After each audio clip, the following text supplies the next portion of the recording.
Hello and welcome. I'm Aika Ray, and this is Rappler Talk. Joining us today is Dr. Mahar Lagmay. He is currently the Executive Director of the University of the Philippines Resilience Institute. He is also the Director of the University of the Philippines NOAA Center. Good afternoon, Dr. Lagmay. Good afternoon, Aika.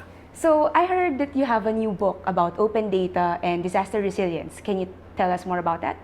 Yes, this is a policy document on open data for climate change adaptation and disaster risk reduction. That was published by the Alberto del Rosario Institute, or ADRI, Stratbase. The main board directors of this institute are Alberto del Rosario, Dindo Manhit, and Manny Pangilinan, among others. And they asked me, I think early last year, to write a paper about open data, and so I did, and it got published. When it got published, I think it was after a forum wherein there was a lot of discussions about open data, because this is a very important issue nowadays, especially with climate change and the disasters that have been happening not just in the Philippines but elsewhere. The discussions were kind of heated, and there were a lot of things that came out of those discussions. When it got published, it was put online as well, because it was following the elements of open data, that it's supposed to be available in the internet, A digital by copy. bulk access, interchangeable formats, and with no conditions asked from the creator. So we're trying to follow those critical aspects of open data. And when it got published online, it was carried by the UNISDR. It's available in the prevention.web.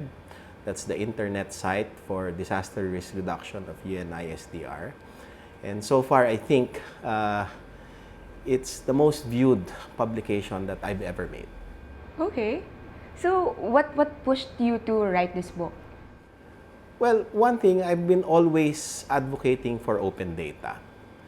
My work has a lot to deal with disasters. So every time there's a disaster, for the past 20 years, I would go there, do the forensic analysis of the disaster, and at the same time help in the search and rescue efforts. And there were many lessons that we saw just by studying and analyzing what went wrong that led to the disaster. And one of the lessons that stand out repeatedly is the availability of data. When there are emergencies, such as a disaster, or even before the hazard impacts, it's very important that people have access to data, because these data are critical in decision making. And without the appropriate data, without the full set of data that can be used for the best possible science or the best possible decision to address a problem, then we don't get the best decisions and the best practice in our disaster risk reduction efforts. And this does not just apply to the current threats that we have, it also applies to the threats that we will experience in the future due to climate change. You talked about some key points from the book, such as access to information, the openness of data. How does this translate into something that the ordinary Filipino should know, like in terms of access to data? Like you mentioned that there are many lessons. Yes. And some of the key points that we have here is the openness of data, access to information, the rights, freedom to use. So, how can a normal Filipino make sense of these data in their day-to-day lives? Well, it depends on the capability also of the person. But trying to open up data means empowerment. for Project NOAA, which is now part of the UP Resilience Institute, we've been around since 2012, and one of the critical points of Project NOAA was to empower people through open data. And that is what we did. By getting them to see the weather records, the hazards in their area, and other critical data sets available to them anytime, anywhere, they'll be able to see by themselves what is happening in their neighborhood. And in the sense of DRR, or disaster risk reduction and management, they're able to make decisions by seeing the actual data sets. I'm not saying that this will be the sole source of information, but it can be used to complement whatever sources, other sources of information can be used. And by getting many sources and getting even the actual data, you are actually allowing science to be used for effective disaster risk reduction. Who knows, somebody might be able to generate the science better than other people can do. And disasters or hazards don't recognize administrative boundaries. Maybe it's not a Filipino who can be able to profile the hazards in the Philippines. Maybe they can do it better. By opening up the data, we are able to generate better science, and that better science may translate to saving lives. And that may be the life of any Filipino. It's important to empower, because without information, you are not able to generate good decisions. So, was there a time that an empowered community or an empowered individual was actually able to make sense of the data and do something that has great impact to their community or to their area of expertise? Based on the response of the local government units, like for example in Bukidnon, in Cagayan de Oro, in Aurora, in Aklan, in many places of the country, they have told me personally that they have used the tools that have been made available to them through open data. That's cool. Let's talk about the policies. Yes. You mentioned in the book that there are policies that actually enable us or enable the Filipinos to have access to information. Can you tell us about that? Yeah, actually, the government has done a good job in trying to put in place the policies for open data. In fact, the Philippine Development Plan 2017 to 2022 has that provision for openness and full access of government data for public good. And it's also in the OGP, or Open Government Partnership National Action Plan. That's specifically stated that we have to observe an open data policy. Now, that has been in place. In fact, there's a website of the government wherein you can see a lot of open data available, especially data from the Philippine Statistics Authority. They have been pushing for open data. I can see a lot of data from the Central Bank of the Philippines. Sadly, I didn't see, as of the moment, a lot of critical data sets for disaster risk reduction and climate change, and for the environment as well. Hopefully, maybe there are some logistical problems in getting those data available, and that is yet to be seen. And the reason why I think that's not yet there is probably because of some logistical problems. And maybe, hopefully, that policy of government will be observed. But so far, it's good that these policies are there. They just need to be implemented more so that we can have critical data sets by the hundreds of thousands available and seen and openly available. What we need to understand, I think, is the key elements of open data, because open data, the word open data is loosely used, or probably a lot of people don't really have a good grasp of what it means. Open data has several key elements that everybody needs to know, so that if we are not getting it, we know what to demand for. But the definition is precise. So if you allow me to read it, I'll just read the key elements of open data. Open data must be available in bulk, so it's easy to work with, and it should be available free of charge, or at least at no more than a reasonable reproduction cost. So that reproduction cost, I guess, if it's online, wouldn't be a problem because government would pay for that, and it's our taxpayers' money. Another key element is that the information should be digital, preferably available by downloading through the internet and easily processed by a computer too. Otherwise, users can't fully exploit the power of data, and they are limited in combining the data sets to produce better insights.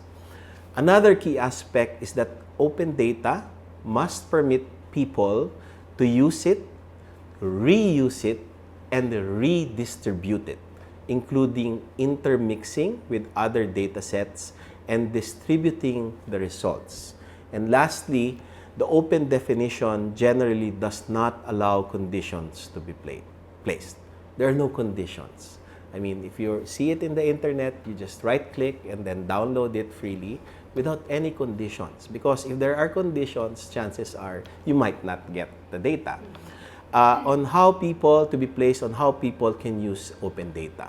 But it does permit a data provider to require that data users credit them in some appropriate way.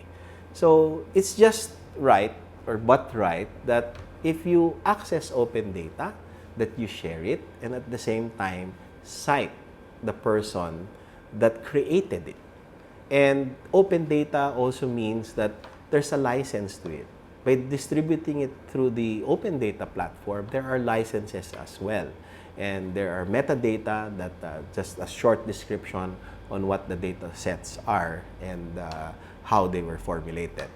So open data means being able to provide citizens, no matter what sector they come from, for them to be empowered, to use it in whatever way they can. Because this is data. It needs to be translated to information. And depending on what sector you are in, you are able to translate that data into information. But that information, unless it is used for a specific kind of work or type of activity, does not transform into knowledge. That information must be transformed into knowledge that is applicable for a specific use. So it's important that data be available so that we have more knowledge. Who doesn't want more knowledge to have a better world?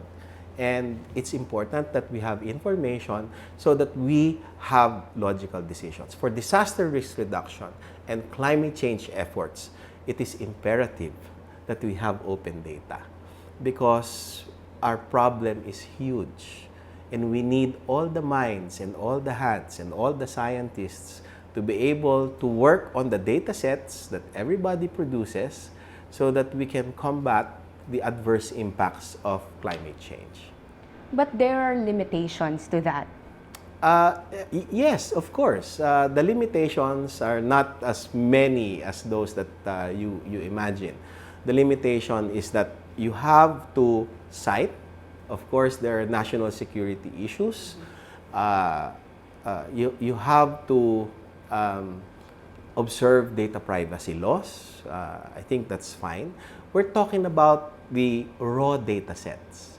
So if it is publicly funded, the raw data sets must be available to everybody. After all, it was the taxpayer that paid for it. It was the public that was used to, the taxpayers' money that was used to pay for the production of those data sets. And the reason why it is paid for by government is because it's for public good and the cost is shared. Now, the other limitations are you don't sell it as raw data and claim it as your own. But if you use the raw data to create something, then you can commercialize and sell that innovation using those raw data sets. That means that it encourages business. It encourages a lot of other things other than decision making. So, for example, if I have data sets on floods or landslides or weather, you can make mobile apps. When you make the mobile app, making use of that raw data which was publicly funded, you can commercialize that mobile app. And that's creation. That's a new creation.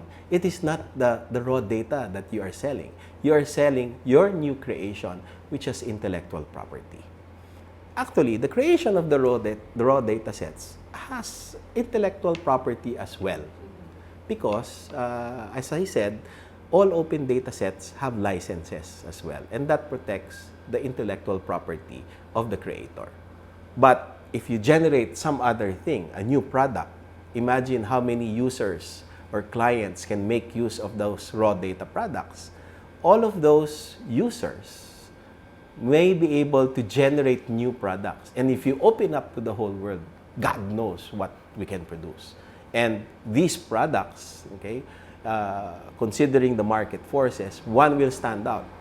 The best will stand out. The most that the product that is most useful will stand out. And that product may be the best product in disaster risk reduction. Another question is about sustainability.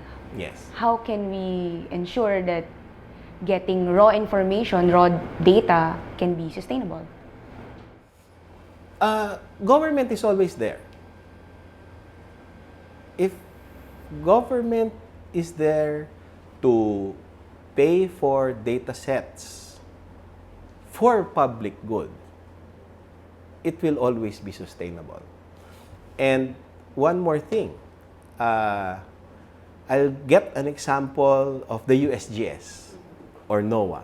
At one point in time, these federal agencies of the United States did not provide the satellite images, the GPS data, the earthquake seismic data, up to a certain year. I think that was 2008. Sometime around that year. But when they were required by the federal, by the U.S. government, all federal agencies are supposed to provide open data. The USGS and NOAA, National Oceanographic and Atmospheric Agency, or administration, they became more valuable. They became more recognized because people were able to see and were able to use, or more people were able to use the data sets that were paid for by government. And in that sense, it is more sustainable. So the fears of some that when they open up the data sets, they become irrelevant is, I think, not true. The more that you open up, the more that you share your data, the more that you can, the more that you get recognized and people realize your value. So that applies to anybody. It may be an individual, more so for agencies because people get empowered and they're able to use and benefit from the data that has been produced by government. So, especially for disaster resilience. Especially for disaster resilience. We're talking about lives. And we need the best products out there, the best science out there. And to produce the best science, you need the best data available to you. And it's also important that when we try to build trust in communicating information about disaster risk reduction, remember that in the Sendai framework, there's this statement or provision there to have a science-based DRR or disaster risk reduction. To do that, you need the scientists and engineers. They have interdisciplinary work. But of course, we know that DRR, or disaster risk reduction, that is effective is not only reliant on the information and the output of the scientists and the engineers. We have to work with the musicians. We have to work with people in the arts, in the social sciences. We have to work with NGOs. We have to work with anthropologists, psychologists, and a lot of people in other fields. That makes it multidisciplinary. But it does not stop there. So you need to work with the LGU, or the local government unit.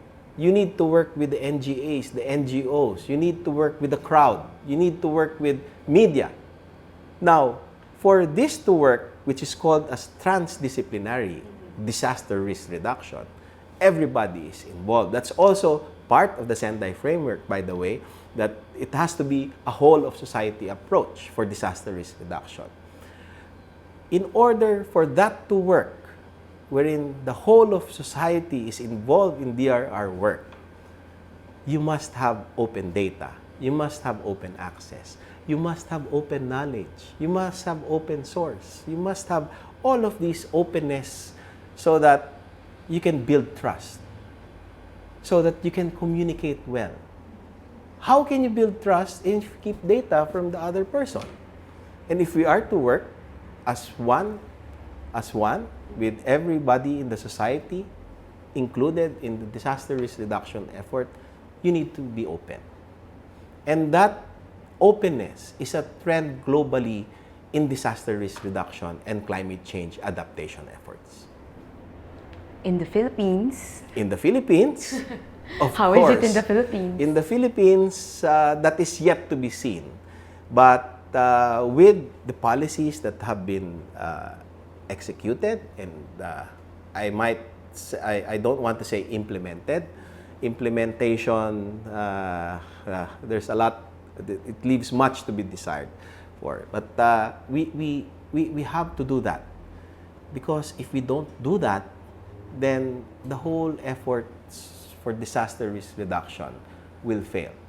And that has been, or those have been the lessons, what I've been saying. Those have been the lessons that were seen repeatedly in past disasters that we've had. We need to be open. We need to have accountability as well, because it also fosters accountability. We need to communicate well. We need to build trust. And that can only be achieved through open data. So, right now, what kinds of data are available for the ordinary Filipinos? Oh, we're talking about hundreds of thousands of data sets. But if I were to be asked, I would like to see data that's free. If it's paid for by government, it should be out there in the internet, available for download, interchangeable in digital format, without any conditions, for us to be able to do better science. These data sets include satellite data, these include seismic data, that's raw, GPS data, all sorts of data related to weather. You might be asking me, well, isn't this dangerous because somebody might use it for evil, or something that is to be used for generating fake news? That threat of fake news is always there. But going back to your question about building reputation and authority, if you I'm a government agency, if I distribute information that is used on an everyday basis by people, it builds trust. And that is a way to get people to get to you as a source, get back to you as a reliable source of information, because they see it every day. And these threats, like somebody generating fake news, is always there. But, this has been tested in the US. It has been tested in Europe. They have been giving us free data, a lot of free data by the hundreds of thousands. Satellite imageries, GPS data, seismic data. And if it works there, I don't see any reason why it won't work here. our faults are not any less or more of a threat than the faults in California or wherever. Our weather is probably, the hurricanes there in the southeastern part of the U.S. is not any less or more than the threats generated by the cyclones here in the Pacific. So if they did it there, that's the global trend they've been sharing. A lot of scientists have agreed that the data should be made open. It's for the public good. It's for humanity. And it's very important that we observe this, we implement this to save lives. So, do you think in the Philippines, data is more accessible? Or data is more open? Definitely not. Yet. And I hope to see with all of these policies that have been put in place that in the near future, the same or the equivalent data sets of what we see as open data in the US and in Europe be available here in the Philippines as well. So how can we perhaps institutionalize something like this? To institutionalize it, well, there are already policies. That's a good step forward. But probably it's best to put it into law so that there will be accountability. And by putting it into law, the guidelines are clear and we know what and where we are. So, in terms of pushing it to be a law, where are we now? We just published this. That document was really for the eyes of the congressmen and senators so that they can see the value of open data for climate change and disaster risk reduction. Thank you, Dr. Lagmay. Thank you very much, Aika. On that note, we've been talking to Dr. Mahar Lagmay. This is Aika Ray. Thank you for watching Rappler Talk.